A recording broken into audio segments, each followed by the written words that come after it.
First and foremost, the nature of the Great Depression. The massive economic incident called the Great Depression was started in 1929, with most countries all over the world experienced the economic downturn, which lasted for around 10 years until 1939. The Great Depression started in the United States after a major fall in stock prices, which shrank the US economy by a third. This resulted in 29% drop of real GDP from 1929 to 1933. In 1933, the highest unemployment rate was recorded at 25%, consumer price fell 25%, and wholesale prices also dropped 32%. However, the severity impact is different between countries, which the worst consequences of the depression was experiencing by the United States and Europe, while only a milder effect faced by Japan. Malaysia, during the Great Depression, was known as Malaya, has also facing the effect of economic downturn.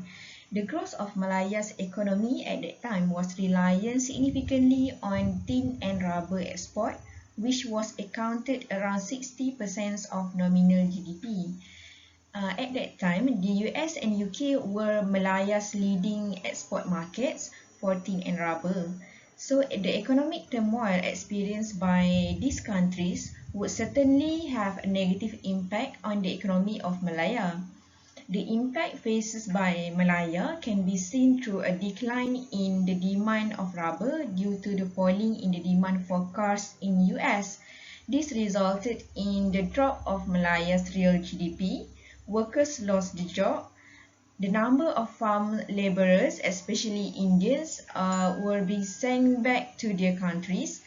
Reduction in wages that causes a fall in living standards, and also the impact of health condition where morbidity and mortality cases are too high.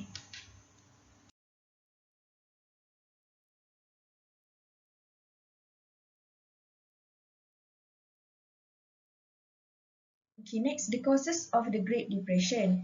The main causes of the Great Depression stated by the Keynesian economists is the large fall in aggregate demand due to a loss of confidence in the economy resulted in the sudden dramatic decline of the stock market in 1929. This situation causes an increase in unemployment, which is socially inefficient, and the economy operates below its full capacity that led to low output and income of the country.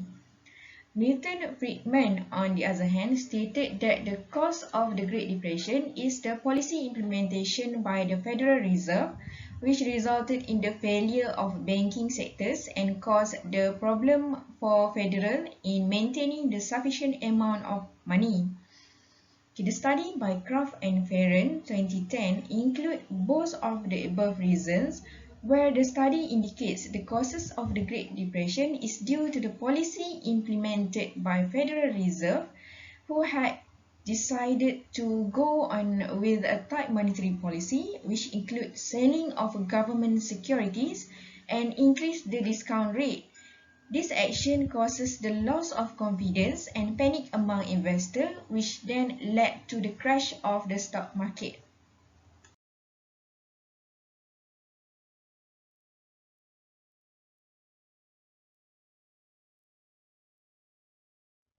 Okay, next is the stabilization policies implemented by selected countries. One of the stabilization policies implemented to counter the effect of the Great Depression is through abandoning the gold standard. The gold standard system means that the value of money is directly linked to gold. During the economic downturn, there are countries that abandon the gold standards, which is depreciating their currency, and there are some countries that still continue to use the system. The countries that decided to stay with the gold standard practice were obliged to maintain the tight monetary policy and strengthen foreign trade restriction. While the countries that decided to abandon the gold standard experienced improvements in balance of payment and obtained an independent of monetary policy, which enabled them to reduce interest rates. The advantage of living gold standard is the country did not have to implement trade restrictions to recover from the effect of the Great Depression. Among the earliest countries who decided to abandon the gold standard in 1931 is Britain, compared to France, who stayed with the gold standard until 1936. The recovery result comparison between these countries shows that Britain only encountered a mild effect and faster recoveries from the Great Depressions compared to France. The other countries which is closely related in terms of trade and finance with Britain, such as Sweden, Norway, Finland and Denmark, also choose to abandon the gold standard. The study by Eason Green and Irwin 2010 stated that there are three options that can be taken to counter the impact of the Great Depressions, which is the first one is restoring the balance of payments through bearing with wage declines and price deflations. The second one is reducing outflows of gold and import expenditure through trade restrictions. And the last option, which is letting currency to depreciate through abandoning the gold standards. So between the three options, the US decided to impose Smoot-Hawley tariff, which increased the average tariff on the durable goods imports.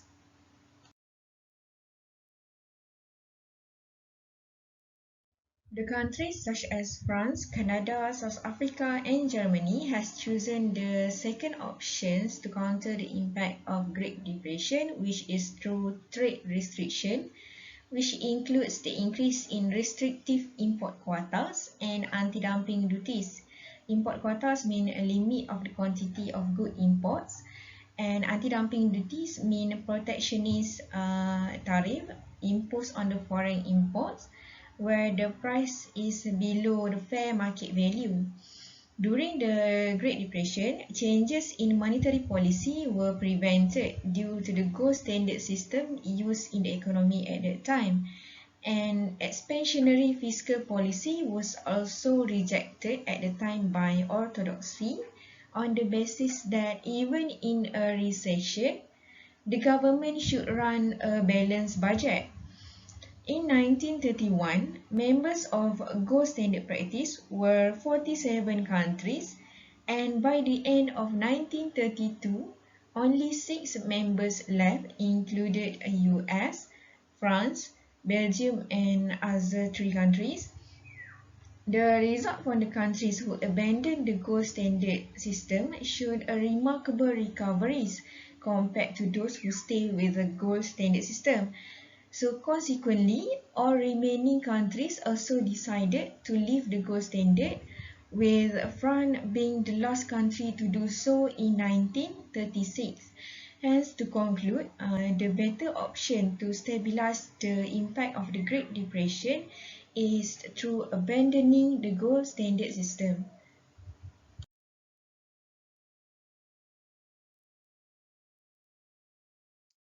For question D, we decide to discuss on five countries, which are Britain, United States, France, Germany, and also Canada. Now let's look on the first country, which is Britain. A change in the policy regime that put a stop to the inflationary expectation was the key factor in the British economy's recovery from the Great Depression. Uh, there are two stages. The first one, uh, Britain eject from the fixed exchange rate system based on the Golden Standard in 1931.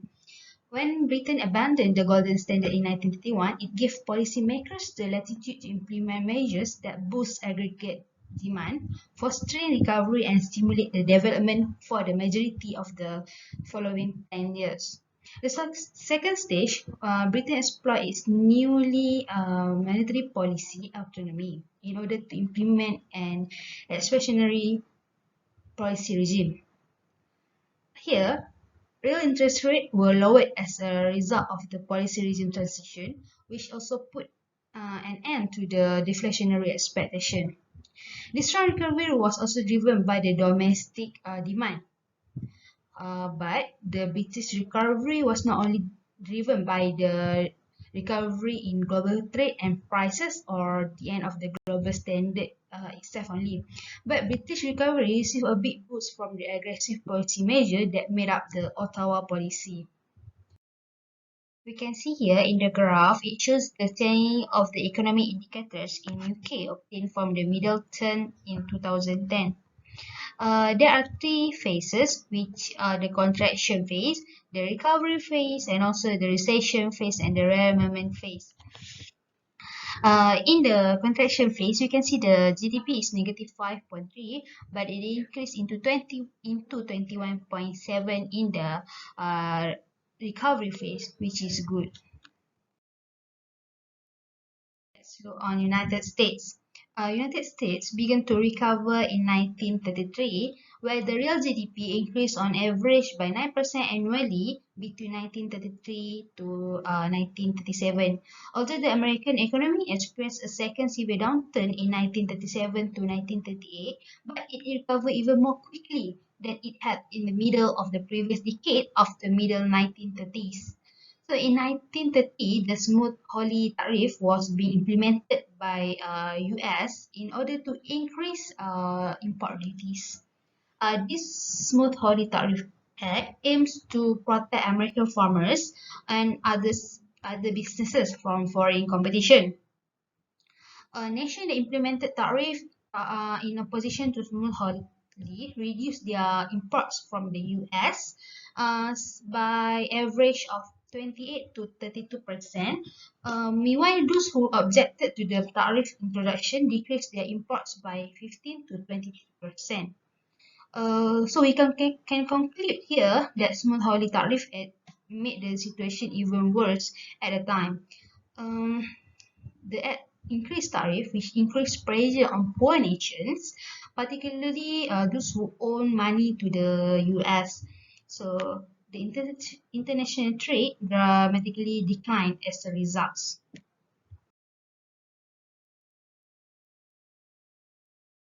France experienced the Great Depression later than some other countries and was affluent through 1931. France boosted its percentage of the world gold reserve from 7 to 27%, which is between 1927 and 1932, effectively sterilizing the majority of this buildup.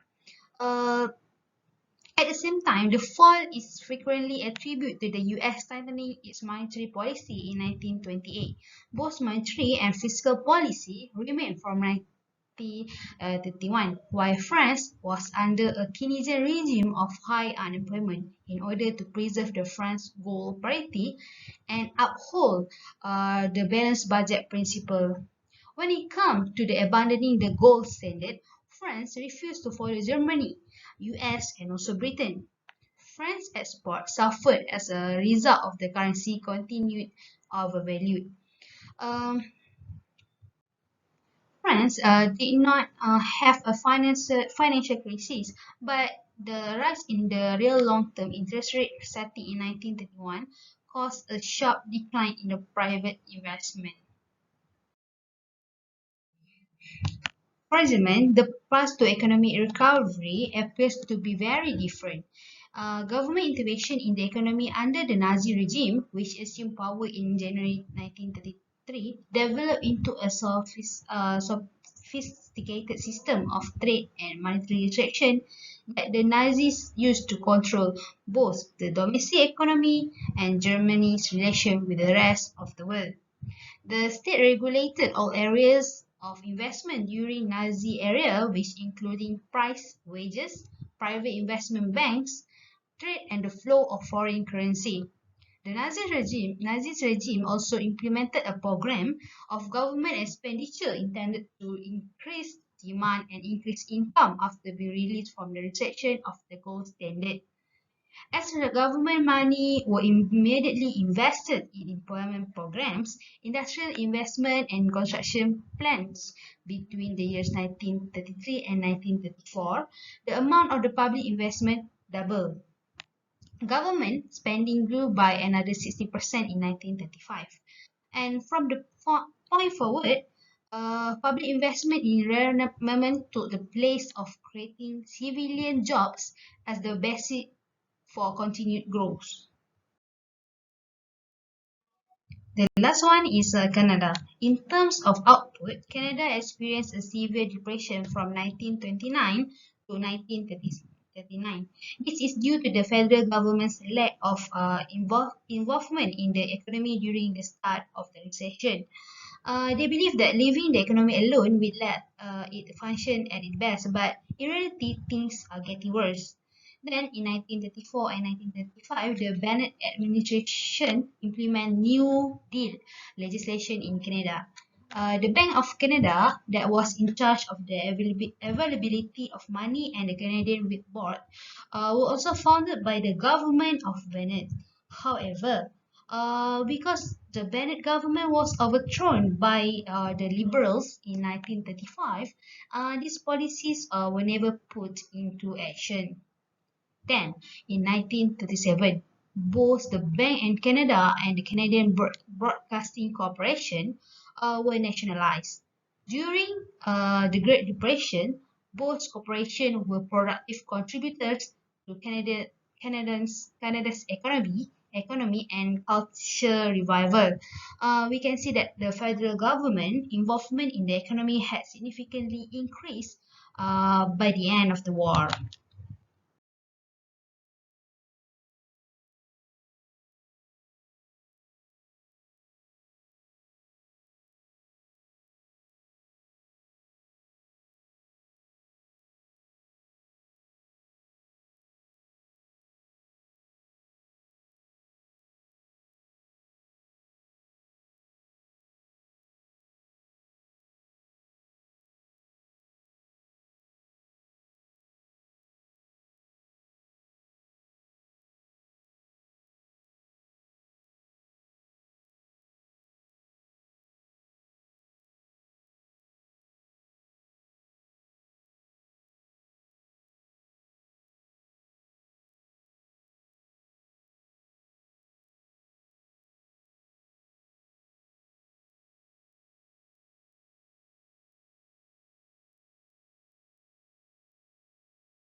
The Great Depression ended when the World War II started. Many economists think that government spending on the war accelerated the Great Depression's recovery or at least contributed to it. Countries all throughout the world confront very similar issues during the Great Depression, but they decide to address them independently. Country in Asia and so on. The country that has been discussed just now, the five country, they shows an initiative and policies that have been taken to overcome problem when dealing with the Great Depression. So some of them is a success and some of them is not.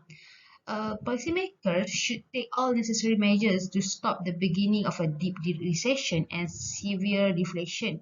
When faced with the condition of deflation, deep recession, and liquidity traps. Thus, success in implementing the policy should be emulated by other countries and used as a guide in the future. I think that's all from both of us. Thank you very much.